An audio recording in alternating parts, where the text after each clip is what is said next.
On Christmas Eve, December 24th, 1945, a fire destroyed the Sodder residence in Fayetteville, West Virginia, United States. At the time, it was occupied by George Sodder, his wife Jenny, and 9 of their 10 children. But before we get any further, hello, and welcome to the Murder House Radio Show. I'm your host, X. On this show, we will be covering serial killers, mass shooters, disappearances, true crime, and the most deplorable things and people in history. All that good, dark stuff. The Murder House Radio Show will be a radio show / podcast. I'll be uploading videos every Friday at 4 p.m. Mountain Standard Time. Make sure you hit the like and subscribe button. Once you hit the subscribe button, hit the bell notification button and select all to get all notifications if you are viewing on YouTube. Hit the follow button if you're listening on a podcasting platform.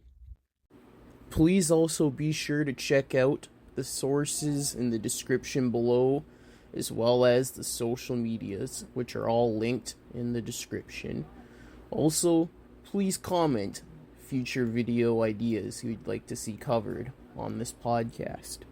So sit down, get comfortable, grab some coffee or whatever your preferred beverage is, turn off the lights, and enjoy the show. George Sodder was born with the name Giorgio Sudu in Tulla, Sardinia, Italy, in 1895. He immigrated to America 13 years later with an older brother who went back home as soon as both boys had cleared customs at Ellis Island. For the rest of his life, George, as he came to be known, would not talk much about why he had left his home. Sodder eventually found work on the railroads in Pennsylvania, carrying water and other supplies to workers. After a few years, he took more permanent work as a driver in Smithers, West Virginia. He then started his own trucking company, initially hauling fill dirt to construction sites, and later hauling coal mined in the region. Jenny, a storekeeper's daughter in Smithers who had also immigrated from Italy in her childhood, became George's wife. The Sodders settled outside nearby Fayetteville, which had a large population of Italian immigrants, in a 2-story timber farmhouse 2 miles north of town. In 1923, they had their first of 10 children. George's business prospered, and they became one of the most respected middle-class families around, in the words of one local official. However, George had strong opinions about many subjects, and was not shy about expressing them, sometimes alienating people. In particular, his strident opposition to the Italian dictator Benito Mussolini had led to some strong arguments with other members of the immigrant community. The last of the Sodder children, Sylvia, was born in 1942. By then, their second oldest, Joe, who was 21, had left home to serve in the military during World War II. The following year, Mussolini was deposed and executed. However, George's criticism of the late dictator had left some hard feelings. In October 1945, a visiting life insurance salesman, after being rebuffed, warned George that his house would go up in smoke and your children are going to be destroyed, attributing this all to the dirty remarks you have been making about Mussolini. Another visitor to the house, obstinately seeking work, took the occasion to go around to the back and warn George that a pair of fuse boxes would cause a fire someday.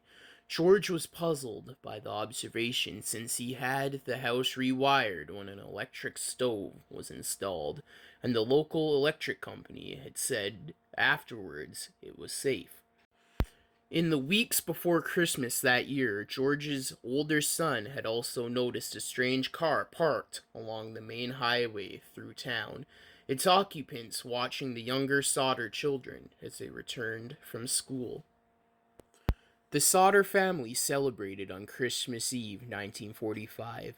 Marion, 19, the oldest daughter, had been working at a dime store in downtown, and she surprised three of her younger sisters, Martha, 12 years old, Jenny, 8 years old, and Betty, 5 years old, with new toys she had bought for them as gifts.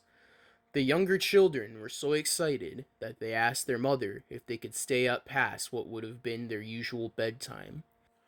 At 10 p.m., Jenny told them they could stay up a bit later, as long as the two oldest boys, who were still awake, 14-year-old Marquise and his 9-year-old brother Luis, remembered to put the cows in and feed the chickens before going to bed themselves.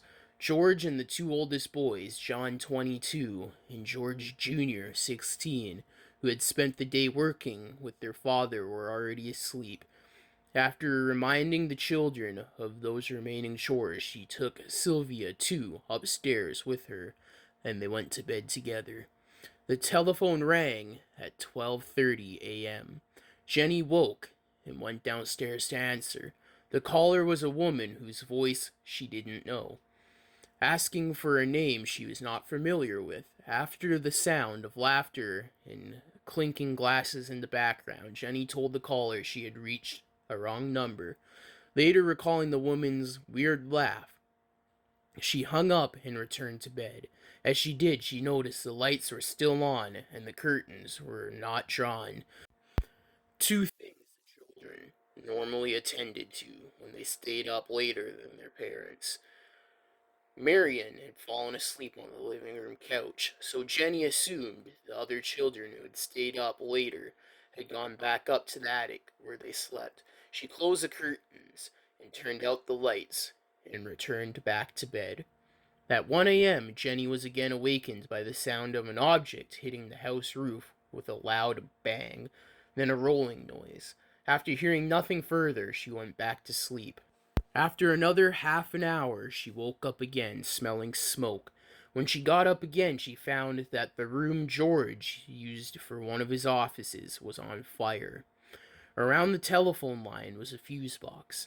Jenny woke him and in turn woke his older sons. Both parents and four of their children, Marion, Sylvia, John, and George Jr., escaped the house. They frantically yelled to the children upstairs, but heard no response.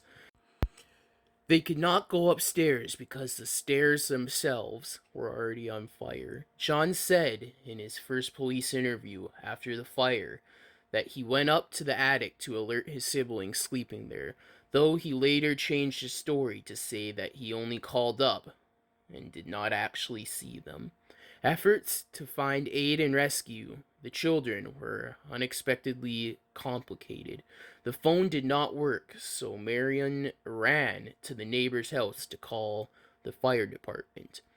A driver on the nearby road had also seen the flames and called from a nearby tavern.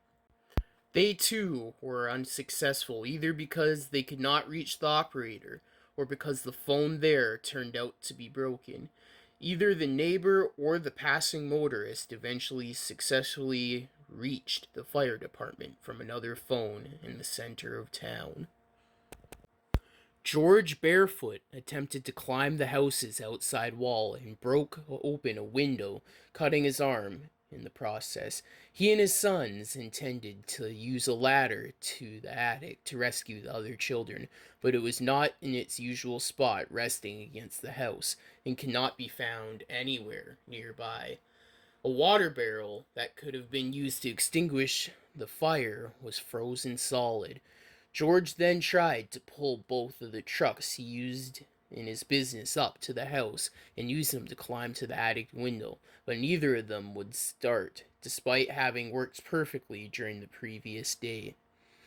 Frustrated, the six Sodders who had escaped had no choice but to watch the house burn down and collapse over the next 45 minutes.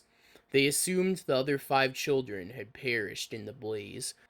The fire department, short on manpower due to the war and relying on individual firefighters to call each other, did not respond until later that morning. Chief F.J. Morris said the next day that the already slow response was further hampered by his inability to drive the fire truck, requiring he wait until someone who could drive was available. The firefighters, one of whom was a brother of Jenny's, could do little but look through the ashes that were left in the Sodder's basement. By 10 a.m., Morris told the Sodders that they had not found any bones, as might have been expected if other children had been in the house as it burned. According to another account, they did find a few bone fragments and internal organs, but chose not to tell the family. It has also been noted by modern fire professionals that their search was cursory, at best. Nevertheless, Morris believed that the 5 children unaccounted for had died in the fire, suggesting that it had been hot enough for their bodies to burn completely. The missing Sodder children were declared dead. The newspapers did make a mistake, saying that the bodies of the missing children were found, but later corrected it to saying that only parts of the bodies were found. The fire chief, Morris, told George to leave the site undisturbed so that the state fire marshal's office could conduct a more thorough investigation. However, after 4 days, George and his wife could not bear the sight any longer, so he bulldozed 5 feet of dirt over the site. His goal was to convert it into a memorial garden for his lost children. The local coroner covenanted an inquest the next day, which held that the fire was an accident caused by faulty wiring.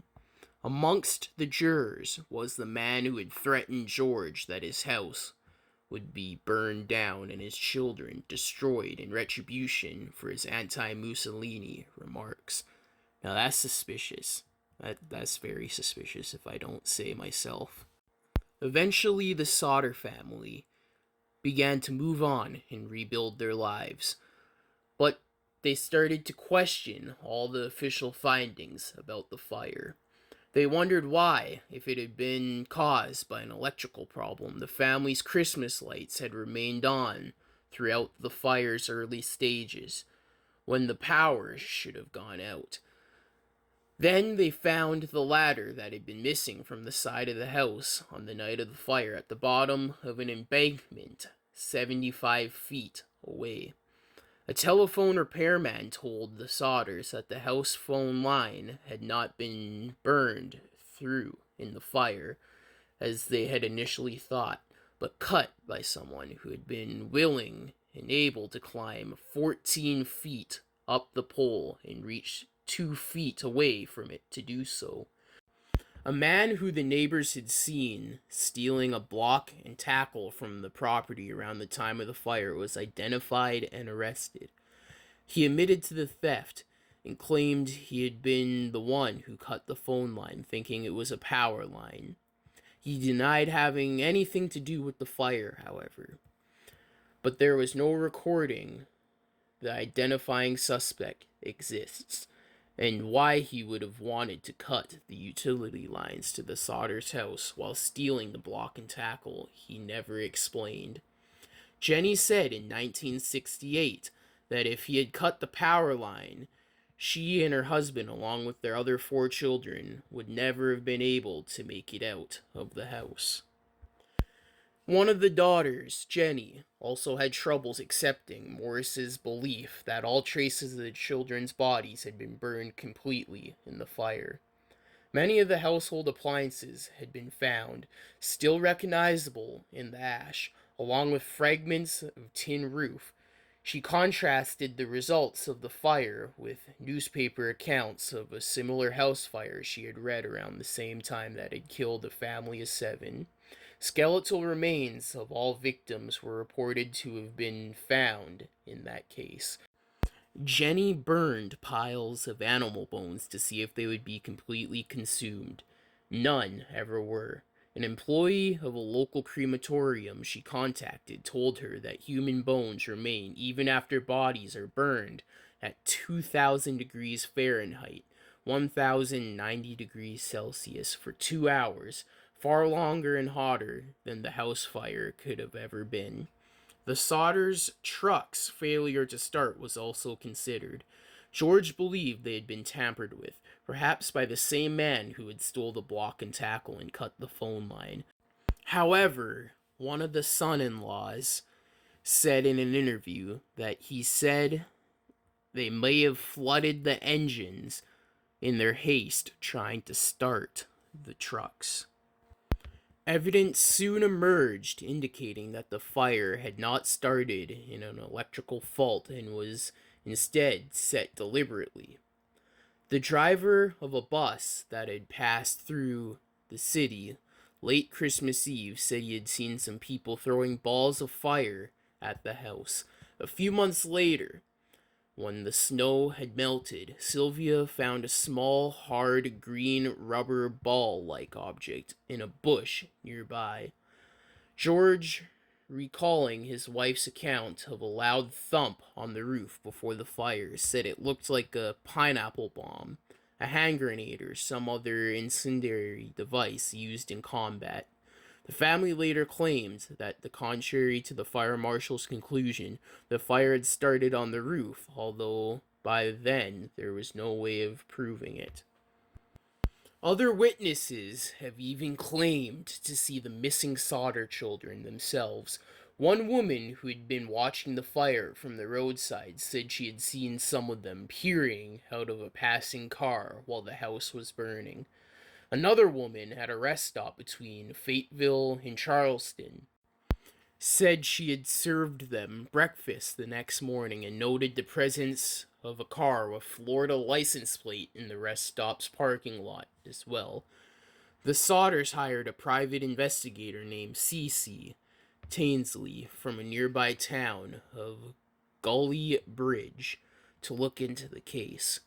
Tinsley informed the family that the insurance salesman who had threatened George over his anti-Mussolini statements had been on a coroner's jury that ruled the fire an accident. He also learned of rumors around Fayetteville that despite his reports to the Sodders that no remains had been found in the ashes, Morris had found a heart which he later packed into a metal box and secretly burned. Morris had allegedly confessed this to a local minister, who in turn confirmed it to George. George and Tainsley went to Morris and confronted him with this news. Morris agreed to show the two where he had burned the metal box, and they dug it up.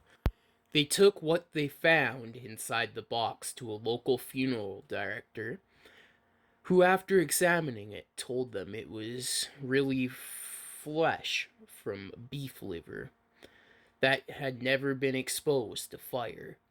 Later, the rumor circulated around Fayetteville that Morris had afterwards admitted the box with the liver had indeed not come from the fire originally. He had supposedly placed it in there in hopes that the Sodders would find it and be satisfied that the missing children had indeed died in the fire. On one occasion, George saw a magazine photo of a group of young ballet dancers in New York City, one of whom looked like his missing daughter, Betty. He drove all the way to the girls' school, where he repeatedly demanded to see the girl himself, but he was refused. George also tried to interest the FBI in investigating what he considered a kidnapping. The FBI Director J. Edgar Hoover personally responded to his letters. In one letter, Hoover said, "Although I would like to be of service, the matter related appears to be of a local character and does not come with the investigative jurisdiction of the Bureau." If the local authorities requested the Bureau's assistance, he added, he would of course direct agents to assist, but the Fayetteville police and fire departments declined to do so. In August 1949, George was able to persuade Oscar Hunter, a Washington, D.C. pathologist, to supervise a new search through the dirt at the house site. After a very thorough search, artifacts including a dictionary that had belonged to the children and some coins were found. Several small bone fragments were unearthed, determined to have been human vertebrae, all from the same person. The vertebrae were not fused. The age of the individual at death should have been 16 or 17 years old, Newman's report said. The top limit of age should be about 22, since the Saturna, which normally fused at 23, are still unfused. Thus, given this age range, it was not very likely that these bones were from any of the missing 5 children, since the oldest, Marquise, had been 14 at the time. Newman also added that the bones showed no sign of exposure to flame. Further, he agreed that it was very strange that the bones were the only ones found, since a wood fire for such short duration would have left full skeletons of all children behind. The report concluded that the vertebrae had instead most likely come from the dirt that George had used to bulldoze the site. Later, Tinsley supposedly confirmed that the bone fragments had come from a cemetery nearby Mount Hope, but could not explain why they had been taken from there or how they became to the fire site. The Smithsonian returned the bone fragments to George in September 1949. According to its record, their current location is unknown. The investigation and its findings attracted national attention, and the West Virginia legislature held 2 hearings on the case in 1950. Afterwards, however, Governor Oki L. Patson and State Police Superintendent W.E. Butchett told the Sodders the case was hopeless and closed it. At the state level, the FBI decided it had jurisdiction as a possible interstate kidnapping, but dropped the case after 2 years of following fruitless leads. To this day, the case remains unsolved. The Sodder family still tries to reach out to the internet and find their missing relatives. What do you guys think happened? I think that the town definitely had something to do with it. Like, obviously, it's a conspiracy. Because everybody who was somebody was Italian. And Italians are very, patriotic. And back in that time when they were coming from Italy to America, they still held Italy in very high regard. Which is okay, I guess. Like, I have nothing bad to say about it. But, yeah, what do you guys think? Like, do you think the children are still alive? Do you think they're dead? What do you think happened? Like, they're definitely not in the burial site at the fire or whatnot. But, yeah, what do you guys think? Let me know down in the comments below. So, yeah, that is the case of the Sodder children disappearance. Thank you for listening to this broadcast of the Murder House Radio Show. Please like, comment, subscribe, and share for more if you're viewing on YouTube. Once you subscribe, hit the bell notification and select all to get all notifications. If you're viewing on a podcasting platform, hit the follow button. Leave your recommendations for future episodes in the comments below. I hope you have a good rest of your Friday or whenever you are listening to this. This is your host X signing off. See you on the next broadcast.